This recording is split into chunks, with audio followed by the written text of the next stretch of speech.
자, 이번 시간에는 물숫자에 대해서 공부하는 시간을 갖도록 해보겠습니다. 물수. 물이 흐르는 모양이라 하는데, 이 물이 흐르는 모양을 생각하고 이 글자를 써내게 되면 다행입니다. 뭐 다행이고, 그 다음 교육자가 피교육자에게 이 물수를 설명하기라고 하기는 설명하기란 쉽지가 않죠. 물수입니다. 물의 흐름이다. 이렇게 얘기해 버리겠죠. 그러면 한자사랑은 2023년에 한자사랑의 파자풀이법은 어떻게 설명하는지를 한번 펼쳐보도록 하겠습니다. 물수입니다. 기역이죠. 기역. 옥편에 나오지 않습니다. 한자사랑이 지정한 한자어입니다. 왜냐하면 물수는 설명이 되어야 하고 이건 뭐 기억 이렇게 할 수는 없습니다. 그래서 홈이나 낯을 건다는 거죠. 과거의 농기구는 주로 홈이, 괭이, 또 뭐죠? 홈이, 괭이, 낫 이런 종류입니다. 그래서 다 기역자처럼 생겼죠. 그래서 사용하고 난 후에는 겁니다. 벽에 걸어둔다는 얘기죠. 그래서 걸다 걸이라고 훈과 음을 붙였습니다. 분명히 얘기하지만 옥편에 나오지 않는 글자입니다. 그러면 그렇죠. 걸다 걸. 그 다음에 중간에 있는 게 뭡니까? 뚫을 곤, 세울 곤이죠. 그 다음 위에 있는 부분이 삐침별입니다. 삐침별.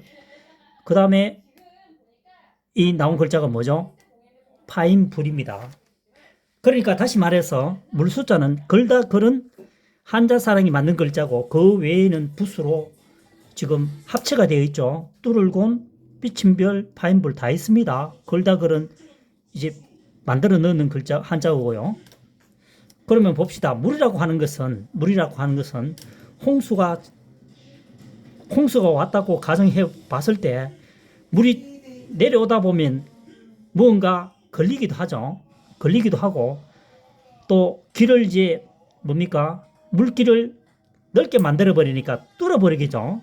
확장시켜 버립니다. 그 다음 물이 계속 그 한 방향으로 오는 것이 아니고 삐쳐나가기도 하죠. 흘러나가기도 하죠. 옆으로. 그 다음 땅을 파기도 합니다. 정리를 해보겠습니다. 빗물이 세차게 오면 내려오다가 걸리기도 하고 땅을 뚫기도 하고 옆으로 퍼져나가기도 하고 또 땅을 파기도 하죠. 그것이 바로 물이라는 것입니다. 수심이 깊다 할 때 물수자 쓰죠. 그 다음 얼음빙자를 살펴보도록 하겠습니다. 얼음빙 어떻습니까? 물수자죠. 물수자 위에 불똥주입니다. 또는 점주라고 하죠. 여기서는 불똥주라고 봐야 해석이 됩니다. 풀이가 쉽습니다. 불똥이 떨어지면 물로 변하는 것은 얼음이다. 이렇게 되어 있습니다. 자, 그림을 간단하게 그려보면 얼음 덩어리입니다. 얼음 덩어리. 얼음 덩어리의 위에 불덩이가 얼음 덩이에 얹었다고 봅시다. 당연히 녹겠죠. 녹으면 뭐가 됩니까? 물이 되죠. 그렇죠. 그래서 불똥이 떨어지면 물이 되는 것은 뭐다? 얼음이다. 그죠? 네모에 얼음 덩어리가 있었는데 불똥이 떨어지면 이게 물이 되죠. 불똥이 떨어져서 물이 되면은 그 근본 주체는 뭐다? 얼음이라는 얘기죠. 얼음 빙자가 되겠습니다. 그 다음 구할구자를 설명해 보겠습니다. 구할구 물수입니다. 물수 하나의 일이죠. 하나의 일입니다. 오른편에 점을 찍어놨죠. 점주입니다. 자, 가뭄이 심각하다는 거죠. 가뭄이 심각하다. 과거에는 한자를 만들 그 당시에는 수리시설이 절대 부족이죠. 수리시설이라는 그 쪽으로 그 방향으로는 생각을 못했습니다. 그래서 주로 뭡니까? 곡식을 수확할 때는 곡식을 성장하는 과정에서는 하늘에 의지하는 경우가 많았죠. 그래서 여기서 살펴보면 물수고 하나일이고 점주입니다. 가뭄이 굉장히 심각할 경우에 또는 목숨이 위태로운 절체절명의 순간에는 어떻습니까?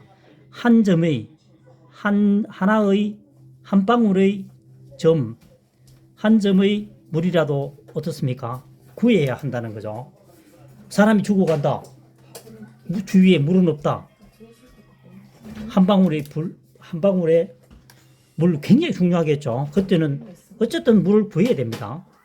그래서 목숨이 위태로운 순간이라든가 가뭄이 심각할 경우에는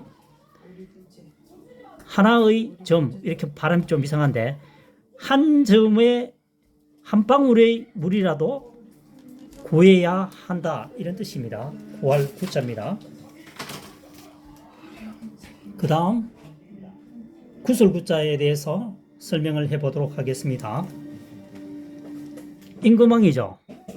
임금왕이고 그 다음 구할 구자입니다.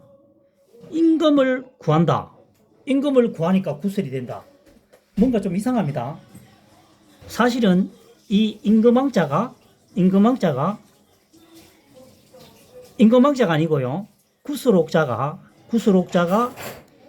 다른 글자와 합쳐서 변이나, 변이죠. 변 자척이 있으니까 변으로 쓰일 경우에는 원뜻은 뭡니까?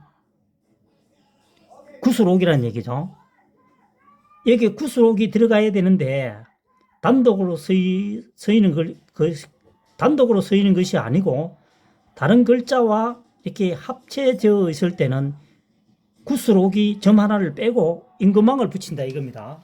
그러니까 다시 말하면 이게 임금왕이 아니고 이 글자가 구슬옥이라는 얘기입니다. 구슬을 구한다 이런 얘기겠죠. 그래서 구슬을 구하여 뭡니까? 끼워 놓으니까 아름다운 옥이 된다 이런 얘기입니다. 그래서 이 글자는 구슬구라고 하는 것보다는 뭡니까? 훈과 음을 아름다운 옥이라고 하면 아름다운 옥구죠. 아름다운 옥구라고 하면 이 글자가 뭡니까? 학습하기에 훨씬 유리하겠죠. 다시 설명하겠습니다. 여기서 임금왕이라고 되어 있지만은 사실은 이게 구슬옥이라는 얘기죠. 구슬을 구해서 만든 뭡니까? 구슬이 되니까 굉장히 아름다운 옥구가 된다는 거죠. 아름다운 옥으로 구성되어져 있는 아름다운 옥구가 됩니다. 그래서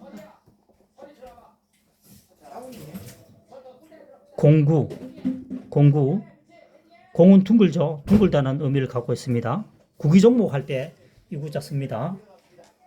지구를 살리자 할 때도 지구는 둥글잖아요. 그래서 이게 아름다운 옥구자를 씁니다.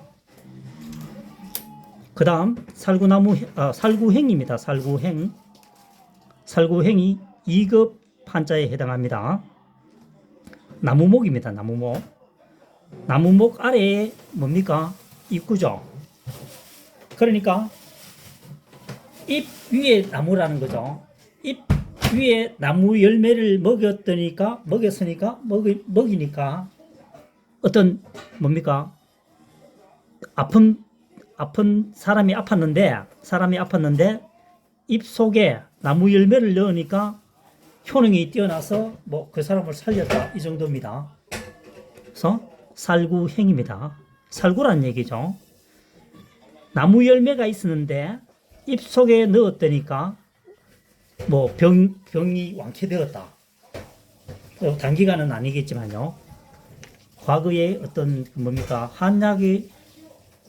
우리가 한약이 발달했잖아요. 과거에는 신약보다는.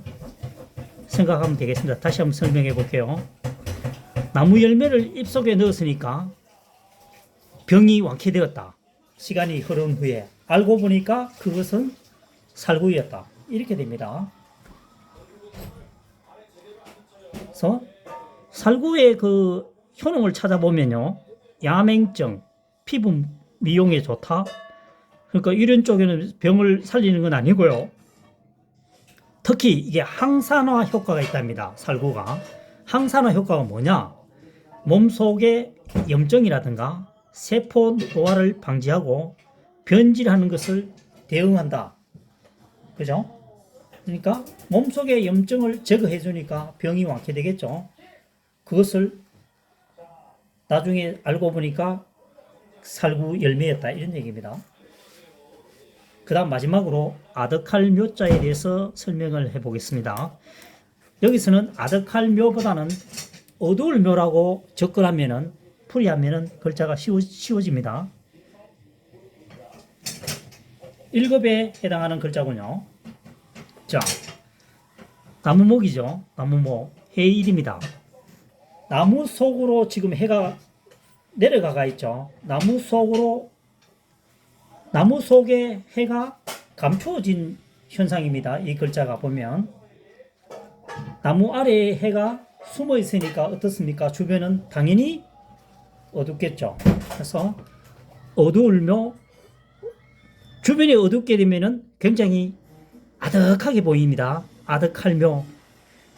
어두우니까 주변이 희미하게 보이겠죠. 희미할묘, 아득할묘, 어두울묘. 뭐 비슷한 용어가 되겠습니다. 묘연하다, 행방이 묘연하다 할 때도 이 한자를 사용하게 됩니다.